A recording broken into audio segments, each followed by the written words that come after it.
Hello and welcome to today's lesson, to track or not to track. I feel like this is the age-old question in the nutrition space. And tracking can be a very divisive subject. So some people love it, some people hate it, and some people are mostly indifferent, right? So, today I want to talk about the pros and cons of tracking and really how to make the decision for yourself about whether or not tracking is right for you. And I'm also going to be covering why tracking can be beneficial for improving your nutrition and general awareness around food choices, and also other ways that you can obtain those same benefits if tracking just isn't your jam.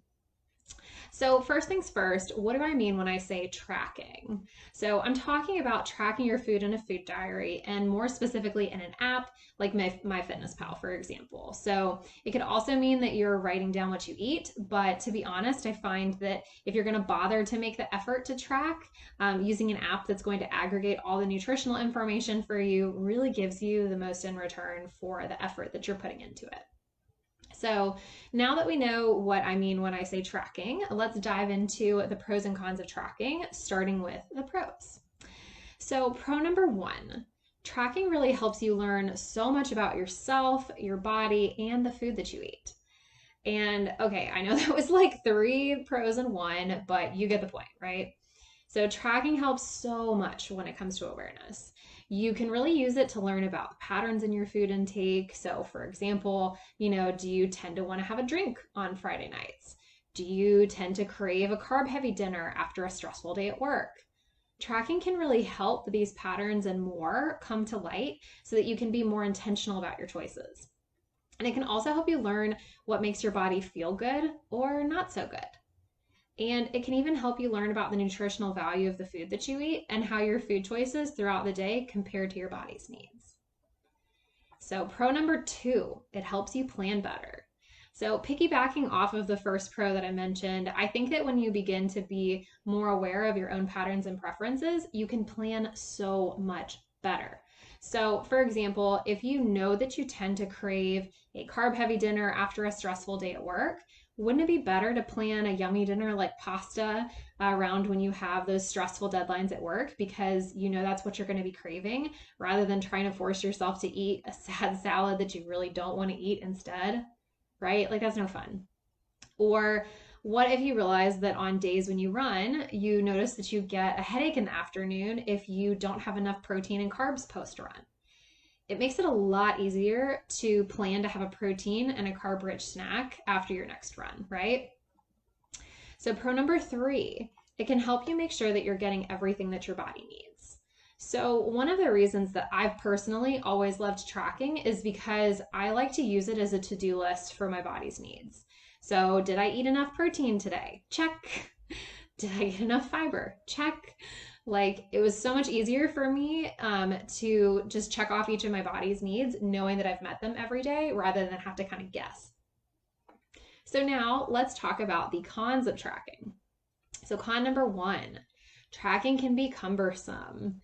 Like, let's all just take a second to acknowledge tracking isn't the most fun thing in the world all the time, right? Like, having to put everything we eat in an app is not fun all the time.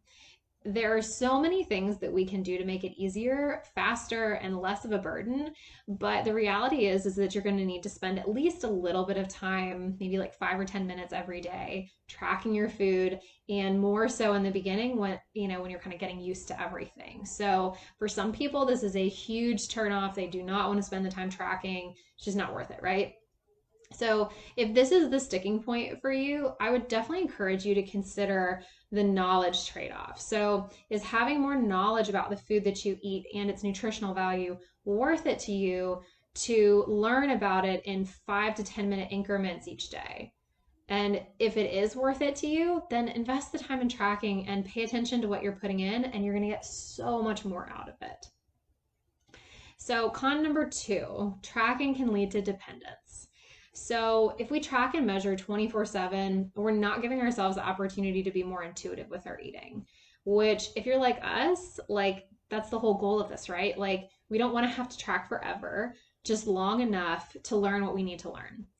So if you're tracking and managing this in such a way that like you're getting anxious if you can't track or measure, that's probably a sign that it's negatively impacting your mental health. And we definitely don't want that. It has got to be a balance, right? So leading into con number 3, tracking can be anxiety inducing for some people. So for some, tracking can really bring out those like perfectionistic tendencies. If you don't hit your goals, then sometimes it can feel like a failure, right? And trust me when I say like I hear you on this. That's exactly how it was when I started. And everyone is in a different place. And for me, like I was able to overcome my tendencies and learn to track more flexibly. But if you've gotten support with it and you've tried to be more flexible and you still can't track without it making you feel anxious, it might not be the best option for you at this time.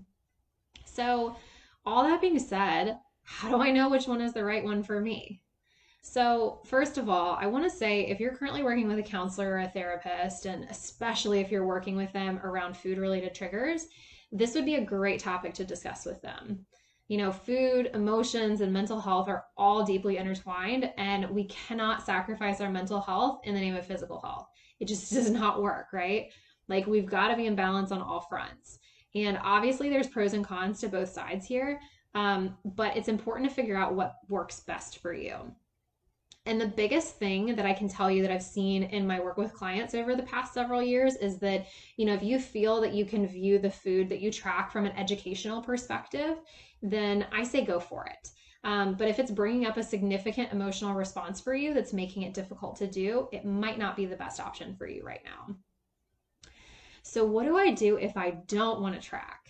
So, if you don't want to track, don't stress. Tracking is just one of many different ways to go about improving your nutrition. And you can really still learn about nutrition, your patterns and habits, and really reap all of those same benefits of tracking without actually having to do it. So, I'm going to share with you some ideas to kind of help you get started with not tracking.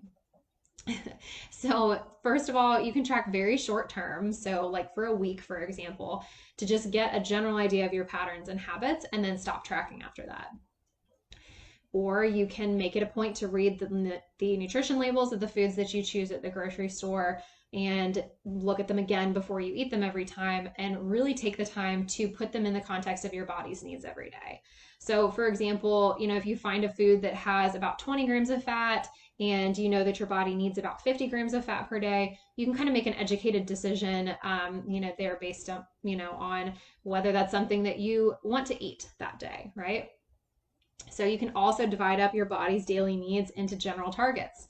So, for example, you could say, okay, I'm going to shoot for 25 grams of protein, 50 grams of carbs, and 15 grams of fat per meal. And you can build your meals throughout the day, kind of keeping those targets in mind. No tracking necessary.